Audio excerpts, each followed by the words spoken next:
DP Mhaiskar foundation प्रस्तुत आकाश पेलताना।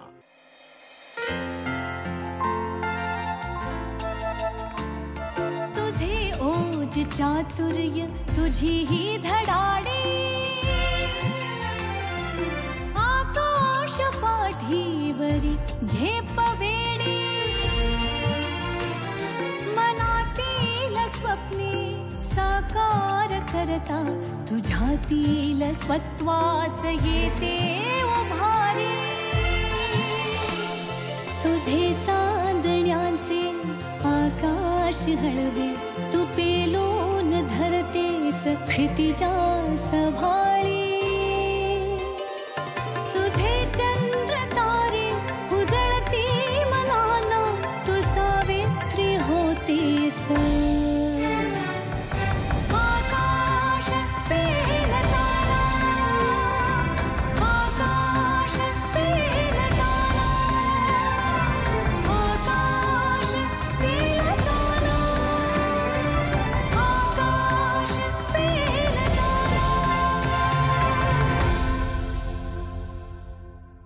प्रिया भूमकर सौजन्य colour private limited या आंतरराष्ट्रीय स्तरावर रंगांच्या बाजारपेठेत आपल्या महाराष्ट्राचं एक महत्त्वाचं नाव असलेल्या कंपनीच्या व्यवस्थापकीय संचालक, रसायनशास्त्रात MSc, फायनान्समध्ये MBA, हार्वर्ड बिझनेस स्कूलच्या विद्यार्थिनी प्रिया भूमकर या गेली 3 दशकं समर्थपणे आणि यशस्वीरित्या सौजन्य कलर प्रायव्हेट लिमिटेडची धुरा सांभाळत आहेत। 50 देशात त्यांची उत्पादनं पेंट्स, बांधकाम, कॉस्मेटिक्स, घरं, मुद्रणशाही यात वापरली जातात। Priya Bhumkar Indian paint association आणि CII-RCM नॅशनल कमिटीवर सदस्य म्हणूनही कार्यरत आहेत। टाटा इनोव्हिस्टा आणि कंपनी ऑफ द इयर 2019 असे अत्यंत सन्मानाचे पुरस्कार जर सौजन्य कलर प्रायव्हेट लिमिटेडला मिळाले असतील तर त्याचं श्रेय प्रिया भूमकर यांच्या सर्जनशील प्रयोगशीलतेला, व्यवस्थापकीय कौशल्याला आणि उत्तम टीम वर्कलाच आहे। नमस्कार, आकाश पेलताना ह्या कार्यक्रमात मी डॉक्टर अरुंधती भालेराव आपलं मनपूर्वक सहृदय सहर्ष स्वागत करते। मंडळी, रंग आवडत नाहीत किंवा रंगांचं अजिबात आकर्षण वाटत नाही असं कोणी असेल का? तर त्याचं उत्तर नक्कीच नाही असं आहे। आपल्या अवतीभोवती तऱ्हेची निरनिराळ्या रंगांची फुलं, पक्षी बघितले की आपल्याला किती आनंद होतो, कारण रंगांचा संबंध हा सकारात्मक ऊर्जेशी आहे। आपण बघा, नवरात्रीत 9 दिवस वेगवेगळ्या रंगांचे कपडे परिधान करतो, कारण प्रत्येक रंगाचं स्वतःचं असं अस्तित्व आहे, स्वतःचं असं महत्त्व आहे। सूर्यमालेत सुद्धा एक सूर्य सोडला तर सगळ्या ग्रहांना स्वतःचा असा एक वेगळा रंग आहे। जेव्हा आपला मूड नसतो आणि अवतीभोवती विविध रंग आपल्याला दिसतात तेव्हा एक सकारात्मक ऊर्जा तयार होते, म्हणजे मूडचा, मनाचा आणि रंगांचा सुद्धा अतिशय जवळचा संबंध आहे। आता निसर्गातले फुलं, पक्षी या गोष्टी सोडल्या तर हे रंग कसे निर्माण होतात, कसे तयार होतात ते आज आपण जाणून घेणार आहोत। आणि त्याच्यासाठी माझ्या बरोबर आहेत सौजन्य कलर प्रायव्हेट लिमिटेडच्या व्यवस्थापकीय संचालिका प्रिया भूमकर। प्रियाताई, नमस्कार। नमस्कार। आपलं मनपूर्वक स्वागत करते। चला तर त्यांच्याशी गप्पा मारूया आणि जाणून घेऊया या रंगांची निर्मिती नक्की कशी होते आणि कशासाठी होते। आता रंगांचा व्यवसाय तुम्ही करता त्याच्याकडे आपण वळणारच आहोत, पण तत्पूर्वी तुमच्या शालेय आणि महाविद्यालयीन जीवनामध्ये तुमचं काय स्वप्न होतं किंवा तुमचं कसं होतं, तुमचे ते दिवस कसे होते, तुमच्या माहेरचं वातावरण कसं होतं याबद्दल जाणून घ्यायला आवडेल। माझ्या माहेरचं वातावरण, माझं बालपण सर्व मुंबईतच गेलं आहे। चेंबूर स्थित आमची फॅमिली राहत होती, छोटीशी फॅमिली, आई बाबा, माझा एक धाकटा भाऊ आहे आणि मी आणि आजी असायची सोबत। तर माझ्या घरचं वातावरण जे होतं ते ॲक्च्युली नॉर्मल वातावरणापेक्षा फार वेगळं होतं, खूप फ्री वातावरण होतं, जेणेकरून माझे आई वडिलांनी मला कधीही असं सांगितलं नाही की तू हेच कर किंवा तू तेच कर किंवा काही एक्सपेक्टेशन, फक्त तू जे काही करशील ते त्याच्यामध्ये तू एक्सेल केलं पाहिजेस एवढंच मला सांगितलं होतं। तुला जे पाहिजे ते तू, आणि मला असं वाटतं की ध्येयवादी काहीतरी असेल त्यावेळेला, कारण की कधीच मला असं वाटलं नाही की मी जीवनात काही करणार नाही. नेहमी असं मनात होतं की काही ना काहीतरी आपण नक्की करणार. आणि आई आणि बाबा नेहमी सांगायचे की तू काहीही निवड, तुला जे करायचंय ते जीवनामध्ये, पण त्याच्यामध्ये तू उच्चांक गाठला पाहिजेस. क्या बात. एवढं फक्त सांगितलं. दुसरी गोष्ट अशी होती की आपण आज हा कार्यक्रम आहे वुमेनच्या बद्दल, तुमची सिरीज आहे, आपली मालिका आहे महिला उद्योजिकांबद्दल, तर ती एक आजहीच्या काळामध्ये ती तशी एक रेअर ब्रीड आहे. पण त्या वेळेला देखील असं काही बॅरियर्स नव्हते की तू मुलगी आहेस. आणि I was always brought up as an individual. म्हणजे जेंडरचे जे हे असतात की मुलींनी असं वागलं पाहिजे, मुलांनी असं वागलं पाहिजे, हे कधी नाही. आम्हाला एक व्यक्ती, एक इंडिव्हिज्युअल म्हणून सर्व लहानपणापासून संस्कार झालेले आहेत. त्याच्यामुळे आम्हाला काही बंधनं नाही राहिलेत, मनाला काही बंधनं नाही राहिलेत, कुंपणं नाही राहिलेत. करेक्ट. त्या वातावरणामध्ये माझं बालपण. म्हणजे थोडक्यात कुटुंबामध्ये खूपच त्यावेळेला पुढारलेल्या विचारांचं वातावरण होतं. मुलगा किंवा मुलगी असा भेद नव्हता. तर मग त्यावेळेला काही असं स्वप्न पाहिलं होतं का की मला मोठेपणी पुढे जाऊन हे व्हायचंय? ऍक्च्युअल एक्झॅक्ट स्वप्न असं नव्हतं, पण मला काहीतरी वेगळं करायचं आहे हे मला अगदी लहानपणापासून वाटत असे. शाळेमध्ये पण थोडी म्हणजे थोडी असं म्हणतात हुशार पर्सनॅलिटी किंवा आउटगोईंग पर्सनॅलिटी असं जे म्हणतात की थोडंसं बोल्ड टाईपची पर्सनॅलिटी, जास्ती आउटगोईंग आणि सगळ्यांमध्ये मिळून मिसळून सगळीकडे स्कूलच्या सगळ्या याच्यामध्ये पुढाकार, सगळ्या ऍक्टिव्हिटीजमध्ये, अशा प्रकारचं माझं शाळेचं म्हणजे जीवन होतं.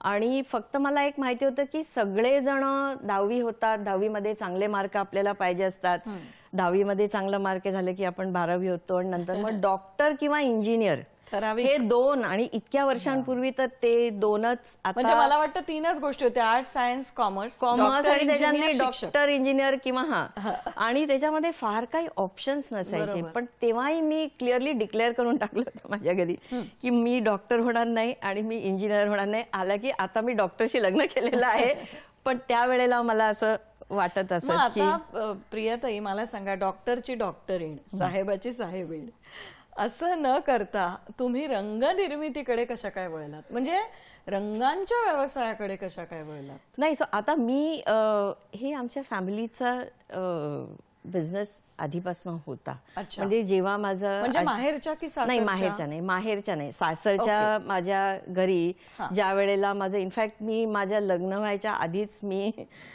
बिझनेसमध्ये, सौजन्याच्या बिझनेसमध्ये मी 1 वर्ष आधीपासून मी जॉईन केलं होतं. कारण आशेषची आणि माझी मैत्री जी होती ही कॉलेजच्या काळापासून होती. म्हणजे तुमचे पती डॉक्टर? माझे पती डॉक्टर आशेष भुमकर जे आहेत ते, आणि ते मेडिकलचं शिक्षण त्यांचं पूर्ण करत होते, मास्टर्स इन ENT वगैरे.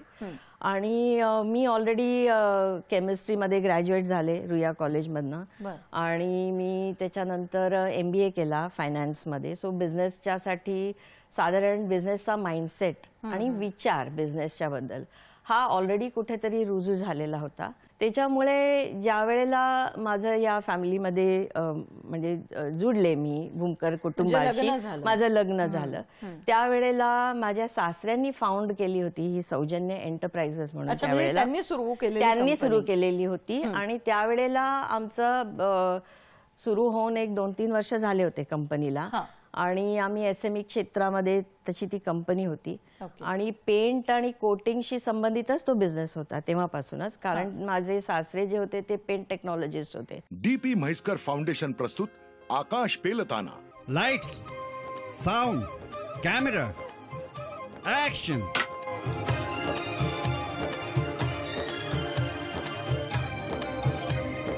तराने पुराणे सोमवार ते शुक्रवार सकाळी 8 वाजता, सोमवार ते गुरुवार सायंकाळी 5 वाजता आणि रात्र 10:30 DP म्हैसकर फाउंडेशन प्रस्तुत आकाश पेलताना. तुमच्या लग्नाच्या आधीच तुम्ही सौजन्य ही जी संस्था आहे तुमच्या सासऱ्यांनी सुरू केलेली, त्याच्याबरोबर मध्ये तुम्ही जुळला होतात.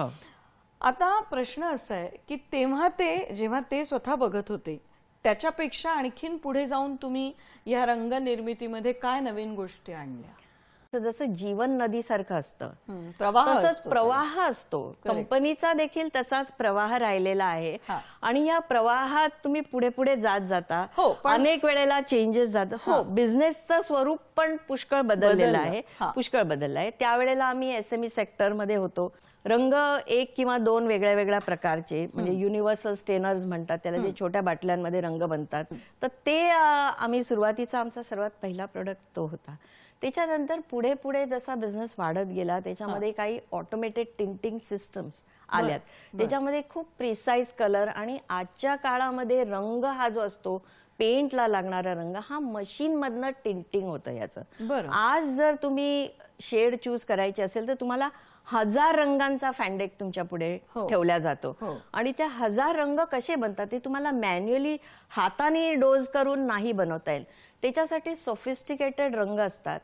टिंटिंग असे दुकानामध्ये जर आज तुम्ही गेलात तर तिथे अशा टर्न टेबलवरती टिंटिंग मशीन्स असतात ज्याच्यामध्ये 16 कलर असतात. अच्छा, म्हणजे तो रंग मशीन मध्ये तो वेगळ्या टाईपचा रंग असतो. तो मशीन मधनं मॅच केला जातो. कम्प्युटरमध्ये त्याचे सगळे फॉर्म्युलाज असतात. सॉफ्टवेअर ड्रिव्हन हे सगळं असतं. It's more easy, there is more variety आणि त्याचे अनेक फायदे पण आहेत. स्टॉक्स, इन्व्हेंटरी आणि बरेचसे काय. तर ते आम्ही नंतर we were the pioneers in India. काही वर्षांनंतर 10 वर्षांनंतर बिझनेस चालू झाल्याच्या नंतर आम्ही इंडियामध्ये सर्वात पहिल्यांदा टेंटिंग सिस्टमचा रंग त्याच्यामध्ये आम्ही आणला. त्याच्या पुढे जसं जसं प्रोग्रेस होत गेला त्याच्यामध्ये मग जसं आपण म्हणतो घराला लागणारे रंग जे असतात हे डेकोरेटिव्ह पेंट्स किंवा आर्किटेक्चरल पेंट्स म्हणतात. आणि पेंट म्हटलं की रंग त्याच्यामध्ये आलाच. तो रंग हा तुम्ही साईटवरती टिंट करू शकता, दुकानामध्ये टिंट करू शकता, फॅक्टरीमध्ये पण तुम्ही त्याला टिंट करू शकता. शेड तुम्हाला बनवायचे असेल तर रंग हा पेंटमध्ये निरनिराळ्या स्टेजेस मध्ये तो टाकता येतो.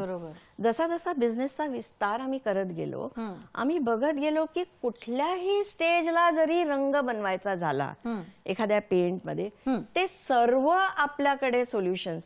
तो over the period of years आम्ही अनेक नवीन प्रोडक्ट्स डेव्हलप केले. त्याच्याही पुढे जाऊन आर्किटेक्चरल पेंट्सच्या व्यतिरिक्त इंडस्ट्रियल पेंट्स म्हणजे कार्सना लागणारे. आज तुम्ही रंग जर बघाल तर ऑटोमोटिव्ह कलर्स, ब्रिजेस असतात, आपण रोडवरती ट्रॅक्टर्स घेतात, खेळणी येतात, JCBs असतात जे अर्थ मुव्हिंग इक्विपमेंट्स असतात, विमान असतं, जहाज असतं, फॅक्टरीजचे फ्लोर असतात, शोरूम्सचे फ्लोर, सगळीकडे.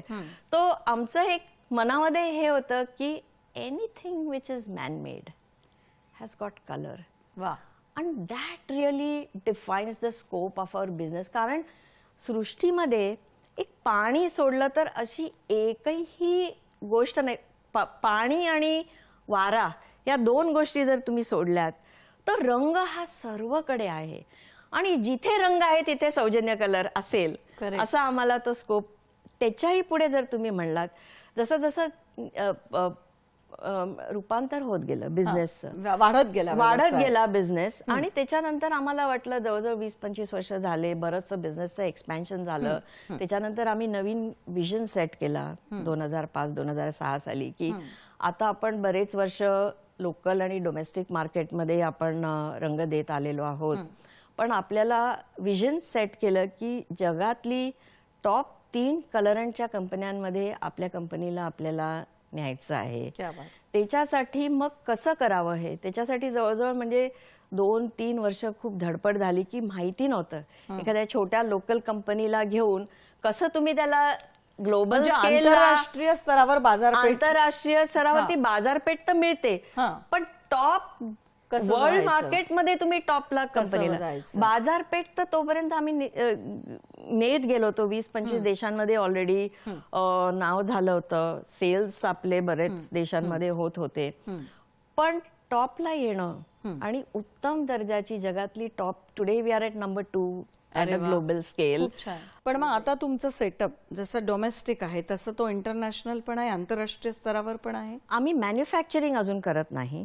पण आज जवळजवळ 50 देशांमध्ये आपला रंग विकला जातो आणि आपली जबाबदारी पण पडते. आपल्याबरोबर टीम मेंबर्स असतात, काम करणारे असतात, आपले कस्टमर्स असतात. तेच मला विचारायचं होतं की साधारण किती लोक तुमच्या इकडे या कंपनीत आज जवळजवळ 300 लोक आहेत कंपनीमध्ये.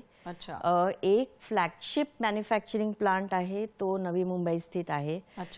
जर खरोखरच टॉपला जायचं असेल तर बिझनेस हा वेगळ्या दृष्टीने करायला लागेल. बरोबर. तर वर्ल्ड क्लास इन्फ्रास्ट्रक्चर आम्ही सेट केलं त्यावेळेला 2010 साली. Asia's largest colour and plant आपण त्यावेळेला सेटअप केला. फुली ऑटोमेटेड स्विस टेक्नॉलॉजीनी तो सेटअप केला. आजही त्या प्लांटमध्ये लोक येतात आणि म्हणतात अरे तुम्ही रंग बनवता पण तुमच्या फॅक्टरीमध्ये आम्हाला रंग कुठे दिसत नाहीत. तर आम्ही म्हणतो हो रंग जिथे असायला पाहिजे तिथे आहेत. टँक्समध्ये रंग आहेत, पाईपलाईन्समध्ये रंग आहेत. रंग फ्लोअर्सवरती कशाला असायला पाहिजे, हवेमध्ये कशाला असायला पाहिजे. असं प्रियताई कधी झालंय का की एक रंग तयार करायचा आहे कुठला तरी मनामध्ये ज्याची कल्पना केली आहे तो आणि मिक्सिंग करताना झाला भलताच? असं कधीच होत नाही. असं झालं तर फार पंचायत होईल. असं होऊ शकत नाही. आणि इनफॅक्ट तिथेच जी टेक्नॉलॉजी किंवा एक्सपर्टीज जे म्हणतात आणि तो एक प्रोसेस असतो. आणि रंग जर तुम्ही म्हणाल तर आज कुठेही जगामध्ये कलर हा जो आहे हा दोनच माध्यम आहेत जे रंग देतात जगाला. एक आहे पिगमेंट आणि एक आहे डाय. आणि या दोन्ही मधला मूळ फरक असा आहे की पिगमेंट जर तुम्ही घेतला हा पावडर फॉर्म मध्ये असतो आणि हा पाण्यामध्ये तुम्ही मिसळायला प्रयत्न केला तर हा इनसोल्युबल असतो. आणि डाय जर तुम्ही घेतला हा पावडर फॉर्म मध्ये असू शकतो किंवा लिक्विड फॉर्म मध्ये असू शकतो निर्माण. आणि तो तुम्ही पाण्यात मिसळला तर तो किंवा कुठल्याही सॉल्व्हेंट मध्ये तुम्ही त्याला मिसळला तर तो डिझॉल्व्ह होतो. म्हणजे डाय हा असतो हा साखरेसारखा किंवा मिठासारखा असतो. तो पाण्याशी एकरूप होतो. आणि पिगमेंट जो आहे हा कधीही एकरूप होत नाही. पण त्याची स्पेशलायझेशन आपल्या कंपनीमध्ये आहे. पिगमेंट डिस्पर्शन्स असं आमच्या प्रोडक्टला म्हणतात. हा पिगमेंट जो मुळात इनसोल्युबल आहे पण तो कुठल्याही माध्यमामध्ये गेल्यानंतर तो त्या माध्यमाला सुंदर रंग कसा इम्पार्ट करेल त्याच्यासाठी त्याच्यामध्ये एक डिस्पर्शन टेक्नॉलॉजी म्हणून एक केमिकल प्रोसेस आहे. ज्याला तुम्ही ग्राइंडिंग करता, ज्याला तुम्ही कसं तरी कोटिंग करता, ज्याला तुम्ही पुष्कळ त्याचे बारीक म्हणजे आपण एखादा चटणी किंवा काही वाटतो किंवा ग्राइंड करून त्याला बारीक करतो तसं त्या पिगमेंटला ग्राइंड केलं जातं आणि त्याला स्टेबिलाइज केलं जातं एका लिक्विड मीडियम मध्ये. ती आपली हे एक मुद्दा फक्त मी सांगते कारण ती जी स्टोरी आहे कंपनीच्या याची ती मी इथे पूर्ण करते की जर काही वर्षांनंतर आम्हाला वाटलं की पेंट अँड कोटिंग्स मध्ये ज्या वेळेला जो ध्येय होता की वर्ल्ड टॉप 3 मध्ये वगैरे आल्याच्या नंतर पेंट अँड कोटिंगच्या क्षेत्रामध्ये आम्हाला वाटलं की याच्या पुढे काय. तर ग्रोथच्या स्ट्रॅटेजीच्या साठी मग असा विचार केला की रंग तर आपल्याला बनवता येतात. कलर डिस्पर्जन्स मध्ये आपलं एक्सपर्टीज आहे. आपला सर्व अभ्यास जो आहे एक्सपिरियन्स जो आहे हा सगळा या क्षेत्रामध्ये. तर आपण पेंट आणि कोटिंग साठीच फक्त रंग का बरं द्यावे. कुठल्याही आपण गोष्टीसाठी रंग देऊ शकतो. म्हणून गेल्या 5 वर्षामध्ये त्याच्यानंतर आपण प्रिंटिंग इंक्सला कलर्स देतो. सोप्स आणि डिटर्जंट्स म्हणजे आज तुम्ही कुठलाही ऑरेंज कलरचा साबण घ्या किंवा रेड कलरचा साबण घ्या याच्यातला जर तुम्ही रंग बघाल तर तो रंग आपल्याकडे बनलेला असतो. असं करत करत आता त्याची वाढ होत चाललेली आहे. आता बरेच अनेक क्षेत्रांना पण रंग देते. डीपी म्हैसकर फाउंडेशन प्रस्तुत आकाश पेलताना. तुमच्या आमच्या अर्थकारणाचा अर्थ वंदा रुपया. अर्थकारणाचा अर्थपूर्ण अनुभव वंदा रुपया. प्रसारण सोमवार मंगळवार सकाळी 9 वाजता दूरदर्शनच्या सह्याद्री वाहिनीवर. वंदा रुपया.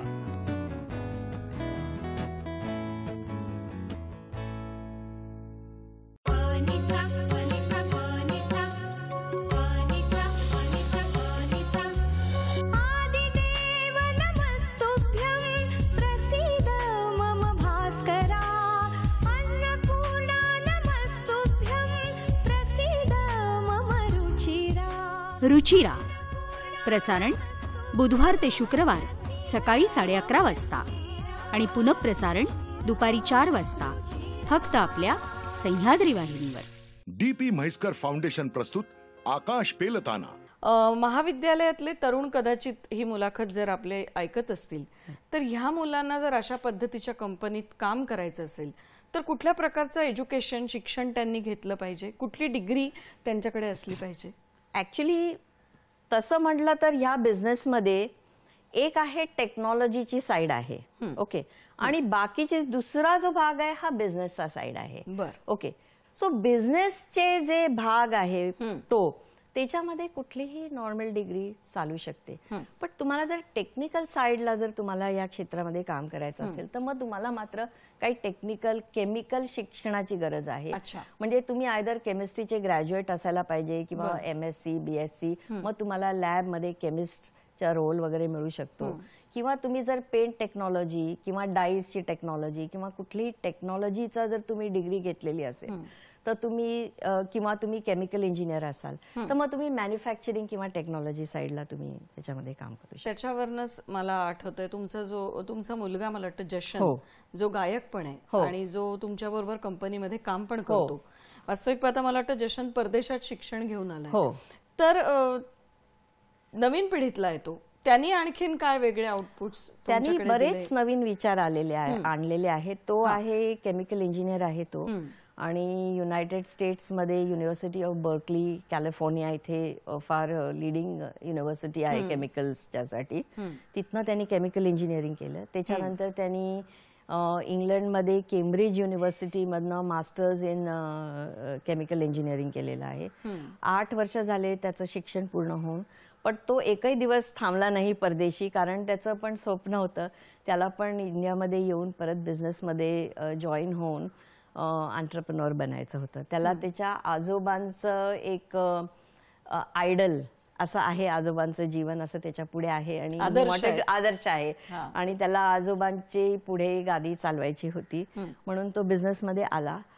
त्याचं जे स्वप्न आहे बिझनेससाठी ते आता निवळ रंगाच्यासाठी सीमित नसून आता सौजन्य कलरला सौजन्य group of companies in the space of speciality chemicals मध्ये वर्चस्व गाठायचंय हे त्याचं स्वप्न आहे. म्हणून आताच गेल्या 2 वर्षापासून त्यांनी लीड करून आता कंपनीला आम्ही आता स्पेशालिटी केमिकल्स, कॉस्मेटिक्स, इन्ग्रेडियंट्स सगळ्या ह्याच्यात तुम्ही आता प्रवेश करतोय. आणि इनफॅक्ट फार्मास्युटिकल्सच्या साठी जिथे आपण भारत देश चीनवरती अवलंबून आहेत बऱ्याच औषधांच्या आयातीसाठी, तर त्याच्यातले काही आम्ही आता निवडून पुढच्या 1 किंवा 2 वर्षामध्ये APIs आणि इंटरमिजिएट्स फॉर फार्मास्युटिकल्स, आणि आताच एक नवीन सौजन्य लाईफ सायन्सेस म्हणून आम्ही आता नवीन डिव्हिजन काढली आहे.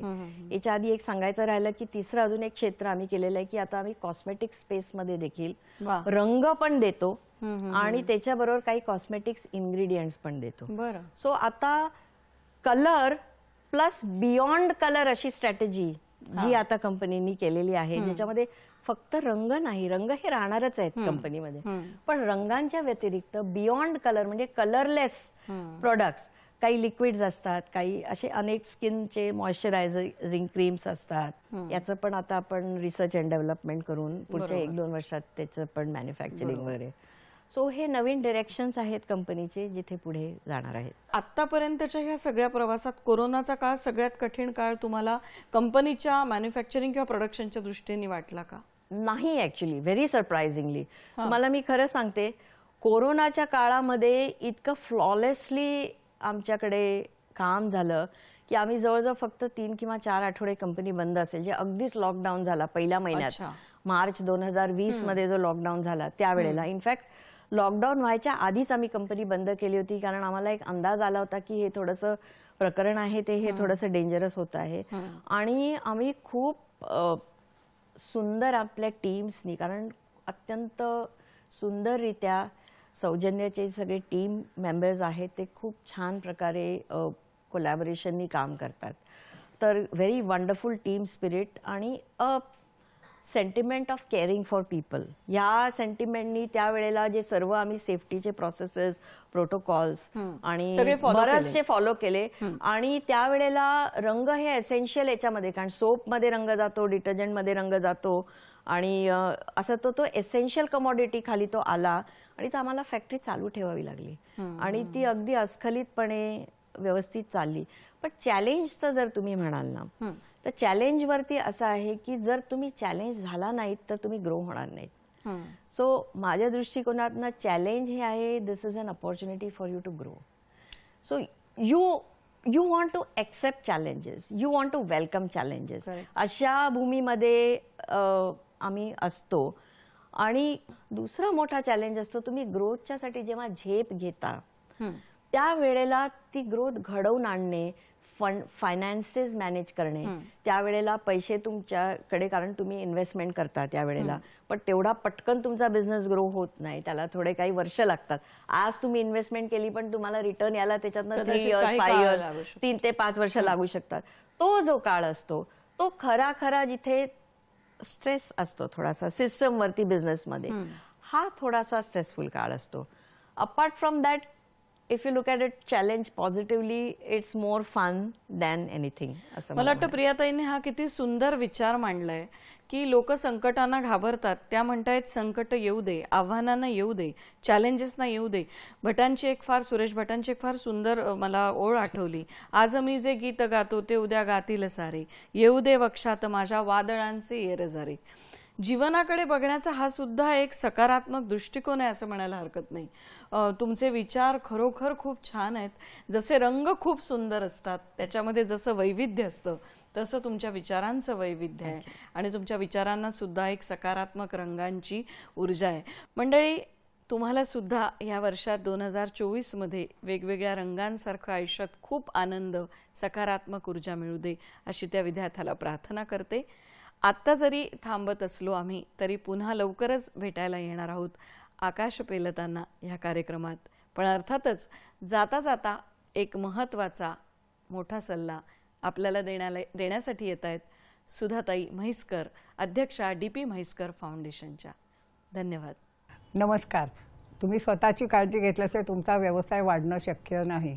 तर रात्रीची चांगली झोप घ्या आणि तुमच्या स्वतःच्या तब्येतीकडे लक्ष दिलं तरच तुमचा व्यवसाय पुढे जाऊ शकेल. लोकांना त्यापासून उत्ते तुम्हालाही व्यवसाय करताना जास्ती प्रसन्न वाटेल आणि त्या व्यवसायात इंटरेस्ट जर तुम्हाला वाटला तरच तुमचा व्यवसाय पुढे जाऊ शकतो. हे नेहमी त्यासाठी लक्षात ठेवा. व्यवसायामध्ये तुमचं मन लागलं पाहिजे. मन हे सगळ्यात महत्त्वाचं आहे. तिथे जर तुमचं मन असेल, एकाग्रता असेल तर तुमचा व्यवसाय छान रीतीने पुढे सरकू शकेल.